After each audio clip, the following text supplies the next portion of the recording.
ஒரு காரியத்தை வச்சிருந்தாரு. அப்பா உங்க சாப்பாடு வேணுமா? காலையில, மத்தியானம், சாயந்தரம், நைட்டு எத்தனை நேரம் சாப்பிட்டாலும் சரி, பாரு அதெல்லாத்தையும் சேர்த்துக்க வேண்டியதான நேரம் அதிகாலையில நீ சேர்த்துக்கணும். அதிகாலையில தான் இருக்கும். நீ கொஞ்சம் 7 மணிக்கு வெயில் வந்த பிறகு போனீங்கன்னா, 8 மணிக்கு மேல வெயில் வந்தது பிறகு போனீங்கன்னா இருக்காது. நீ காலையிலே வெயில் வர்றதுக்கு முன்னாடியே எழுந்திருச்சு நீ வெளியில போயிட்டு உனக்கு எவ்வளவு வேணுமோ நீ அவ்வளவையும் சேர்த்துக்கிட்டு வந்துடணும். அவ்வளவையும் நீ கொண்டு வந்து உன் வீட்டை கூடாரத்துல வச்சுக்கணும். இதுதான் அந்த ஜனங்களுக்கு கர்த்தர் கொடுத்ததான ஒரு ஆலோசனை. நீ லேட்டா போன அப்படின்னு கேட்டா லேட்டா போனா இருக்காது. என்ன ஆகும்? பனி போல அது மாறி போயிடும். பனியில அதுக்கெல்லாம் கரைஞ்சி போயிடும், ஒண்ணும் இல்லாம போயிடும். லேட்டா போனா கிடைக்காது.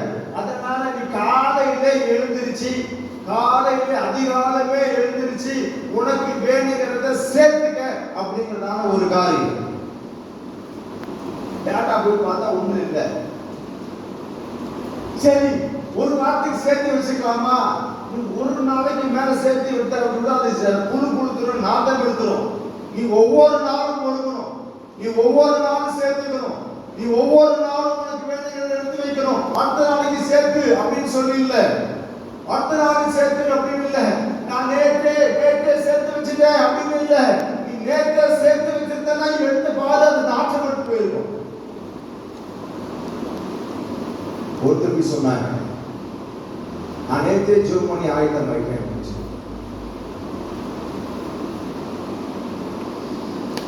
ஒரு தம்பிக்கு போன் பண்ணும்போது நான் அப்பதான் போன் பண்ணி எழுப்பிட்டேன். 8:30 மணிக்கு தேவ பிள்ளைகள் ஒவ்வொரு நாளும் அதிகாலமே எழுந்து தேவ சந்நிதியில காத்து இருக்கக்கூடியதான பக்குவத்தை நான் பெற்றுக்கொள்வோம். ஒவ்வொரு நாளும் நேற்று ஜெபம் பண்ணிட்டேன். இல்ல இன்னைக்கு உனக்கு வேணும். இன்றைக்கு உனக்கு வேணும்.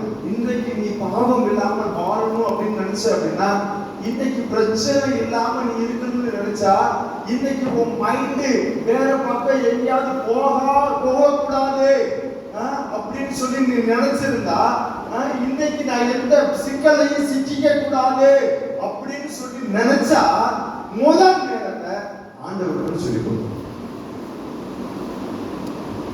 ஒரு 10 நிமிஷமா கூட இருக்கலாம், 10 நிமிஷமா கூட இருக்கலாம், 1/2 மணி நேரமா கூட இருக்கலாம். நான் முதல்ல ஆண்டவருக்கு சொல்லி அந்த முதல் நேரத்தை நம்ம கொடுத்துட்டோம் அப்படின்னா, அன்னைக்கு முடிச்சுட்டோம். நம்ம மாப்பிள்ள மாதிரி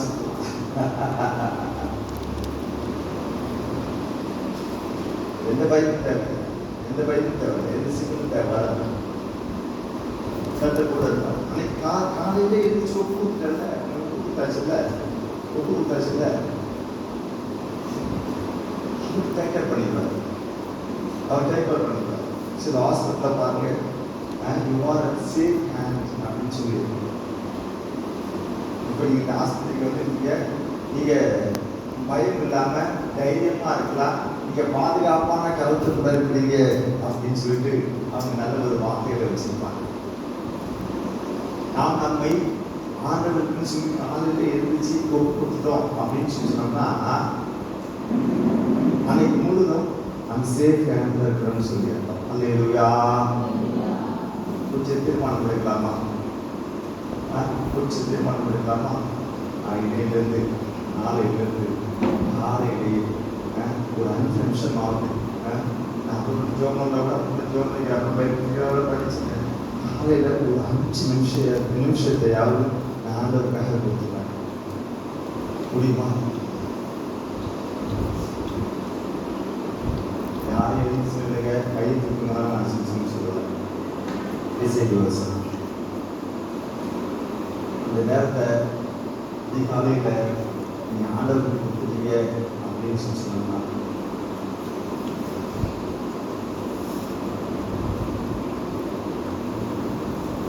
அதனால தான் ஆண்டவர் சொன்னார். என்னன்னு சொன்னாருங்க? தாவீதை பற்றி ஆண்டவர் என்ன சொன்னார்? ஹலோ, எல்லாத்துக்கும் புரியுற மாதிரி சொல்லுங்களேன். என் மனசு பிடிச்சது, எனக்கு என் மனசு பிடிச்சது. ஆண்டவர் நம்மையும் பார்த்து சொல்லணுமா? ஆண்டவர் நம்மையும் பார்த்து சொல்லணுமா?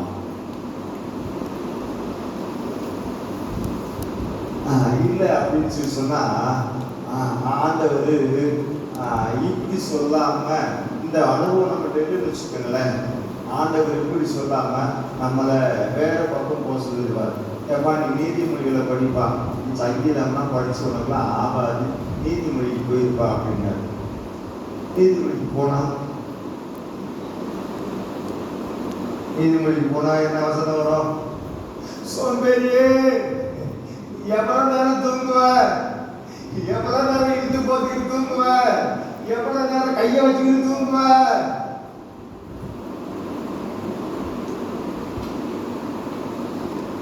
போய் எறும்ப போய்ப்பாரு, இன்னும் எவ்வளவு நேரம் தூங்குறியா?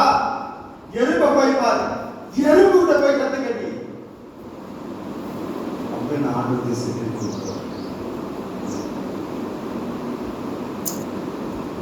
அதிகாரமே தேடிட்டோம் அப்படின்னா என் மனசு பிடிச்சவன்னு ஆண்டவர் சொல்லுவாரு.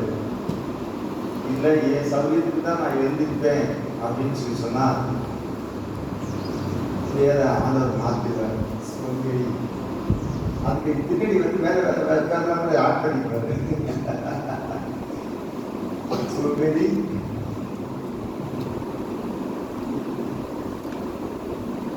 அதனால தேவ பிள்ளைகள் நல்ல ஒரு திருமணத்துக்கு இப்படிப்பட்ட ஒரு வைராக்கியம்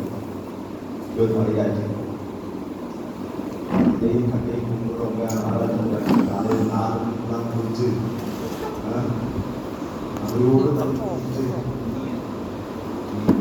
சுத்தனி கூட 2 சந்தனத்தில் கொடுக்க மாட்டோம். அவ்வளோ வைராக்கியம் இல்லைங்களா அவங்களுக்கு? ஒரு வைராக்கியம், ஒரு தேவ வைராக்கியம் நமக்கு. அதுக்கு ஒரு சின்ன ஒரு ஆயத்தமும் வேணும். இதுக்கு ஒரு சின்ன ஆயத்தமும் வேணும். காலையில் அதிகாலமே எழுந்திருக்கணும் அப்படின்னா கொஞ்சம் சீக்கிரமா படுத்தணும். ஒரு 10 மணிக்கு முன்னாடி, ஒரு 10 மணிக்கு படுத்தணும். 10 மணிக்கு முன்னாடி படுத்தணும். இல்லை அதுக்கப்புறம் நான் ஃபோன் எடுக்கிறேன், ஃபோன்ல வேலை இருக்குது, அல்லது வேற வேலைகள் நான் பேசிட்டு இருக்கிறேன், மற்ற காலையில பார்த்துட்டு இருக்கிறேன் அப்படின்னா லேட்டாக தான் ஆகும். 10 மணி 11 மணி 11:30 12 அது தூக்கம் வராது. அந்த காலையில் நம்ம எங்கேஜ் நடந்துட்டோம் அப்படின்னா இதெல்லாம் எங்க பாதிப்பு உண்டு பண்ணுறது நல்லா தெரிஞ்சுக்கணும். எங்க பாதிப்பை ஏற்படுத்துன்னு நல்லா தெரிஞ்சுக்கணும். காலையில என்னால சீக்கிரம் எழுந்திருக்க முடியாது, காலையில என்னால ஆண்டவரை தேட முடியாது, அப்ப காலையில நான் தேடணும் அப்படின்னா என்னுடைய வேலையெல்லாம் சீக்கிரமா முடிச்சுட்டு நான் ஒரு 10 மணிக்கெல்லாம் நான் போயிடணும்.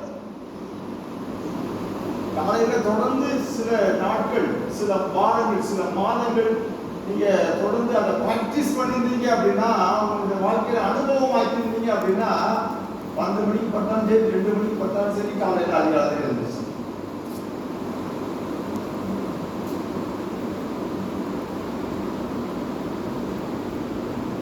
அதனால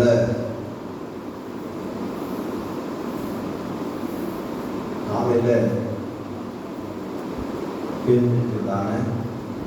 எழுந்திருச்சு ஆண்டவரை தேடுறதான ஒரு அனுபவத்தை சிறு பிள்ளைகள், வாலிப பிள்ளைகள், பெரியவங்க எல்லாரும் பெற்று இதை பிளான் பண்ணிக்கணும். கொஞ்சம் மனசு வச்சு இன்னும் நான் காலையில் சீக்கிரம் ஆயிடுச்சுவேன். இல்லாமா இந்த தனியாக இழுத்து என் மூச்சில் ஊற்றுருப்பேன். எக்ஸாம் டைமில் படிக்கணுங்கிறது சொன்னோம்ல, எக்ஸாமுக்கு படிக்கணும்னு சொல்லிட்டு அந்த இடத்தை வந்துச்சு நமக்கு. அம்மா நான் எழுந்திருக்கிறதுனால என்னை எழுப்பி விடுமா, என்னை தூக்கி கையை பிடிச்சி உட்கார வைமா, என் மூச்சில் தண்ணியை கொஞ்சம் ஊற்றுமா, எத்தனைப்பா சொன்னா படிக்கிறதுக்கு நல்லதுதான், தப்புன்னு நான் சொல்ல, நல்லது. நல்லா புரிஞ்சுக்கணும். அதை பார்க்கணும். கொஞ்சம் அதிகமா ஆண்டவர் செஞ்சோம் அப்படின்னா நம்ம பாதுகாப்பான கருத்துக்குள்ள இருப்போம். ஒருவனும் நாம் போய் தொட முடியாது. அல்லேலூயா, அல்லேலூயா. எல்லாரும் வேண்டியிருந்து